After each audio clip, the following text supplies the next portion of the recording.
Kevin just lost lots of money. Oh, but that's okay. I am with you.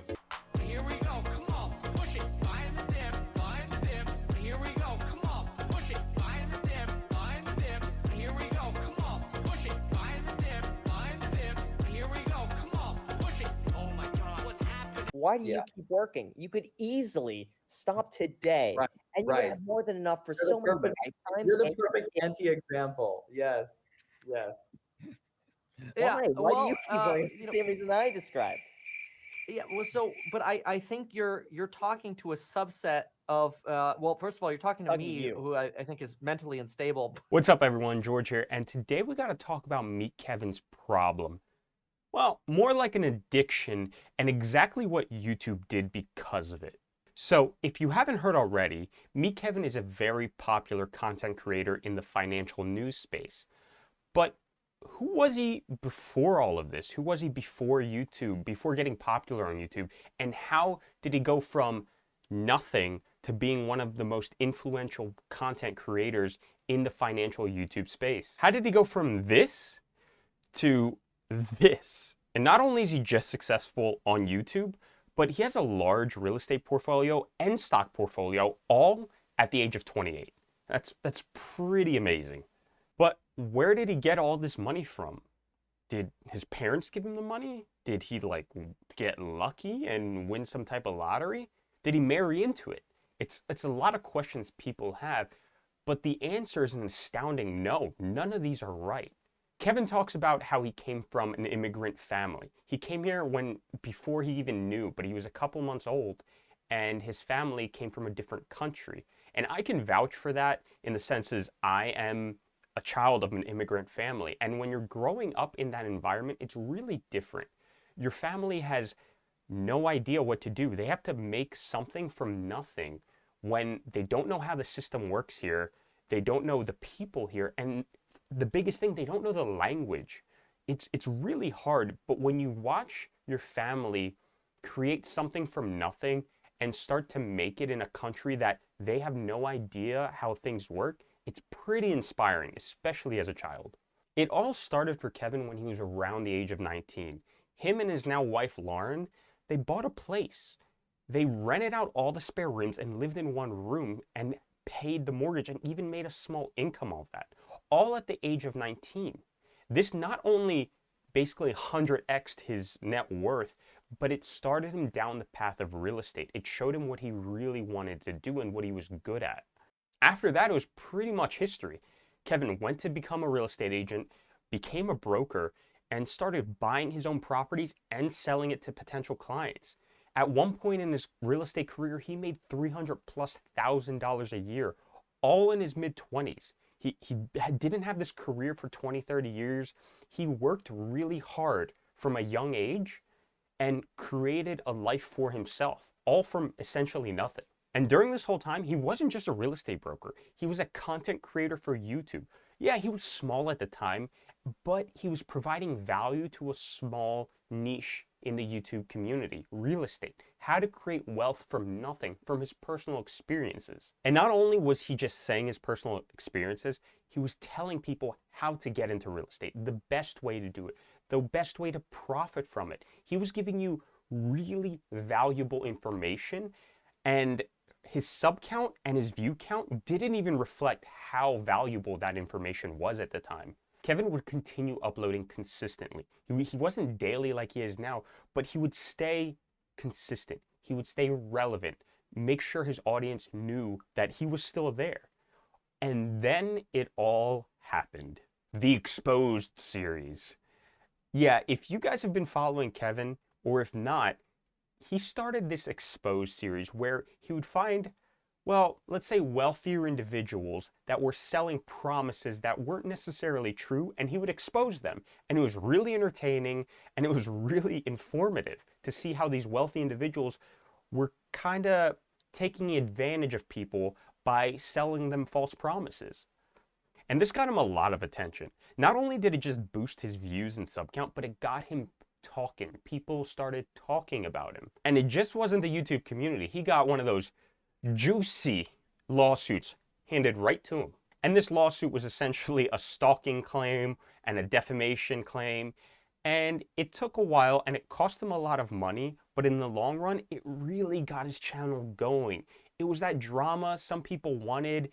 They wanted to see how he would prevail. He kept uploading the Exposed series and his informative real estate talks. So yeah, it might have hurt him financially, but during his career, it really helped him grow. And from going from 10,000 to 100,000 subscribers because of this whole thing, it paid off for him. He stayed relevant, he stayed consistent, and his videos that were super informative and super valuable got the notoriety they deserved, and it slowly grew from that. But going from 100,000 to 1.4 million plus subscribers in that short amount of time, how did he do it? Like, did he buy the subscribers?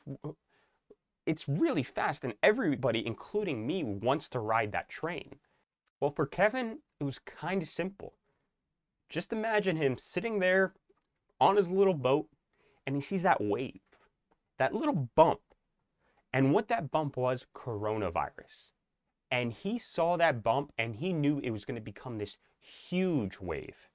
And he jumped on the wave, and he rode it all the way up. And what that wave ended up being was stimulus news. If you had any stimulus questions, Kevin already had it answered. He had a video on it. Daily content, daily updates, news briefings. I don't even remember all the stimulus news he was posting, because he was posting from 2 to 3 videos a day, then live streams, then quick updates, non-stop valuable content posting on stimulus, which everybody needed. Everybody wanted to know what they were going to do during Corona, how they were going to get paid, what they were going to do with their rentals, stimulus check, where am I going to get my money? And everybody understood they could go to Kevin to figure out these questions. Now, he did still release his financial content every now and then, but he heavily focused on stimulus news. He knew this was the wave he needed to ride out till it wasn't a wave anymore, and it just mellowed out. And he wasn't just giving all this information with big words that you couldn't understand. He related it to people. He was relatable. It wasn't just political jargon. It was layman's terms. We could all understand what it meant for us, the people that were getting it, not for the bill makers, for the regular people. So he found that once in a career wave, he built his ship and he rode that wave as far as he could. And the water was YouTube.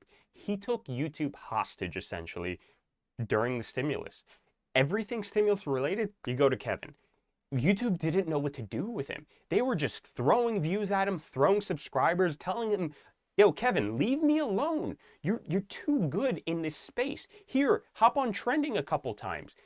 He went from 10,000 subscribers running around in bushes to what he is now, to hopping on the trending page, to being one of the most popular YouTubers in terms of views on the platform in the financial news space now.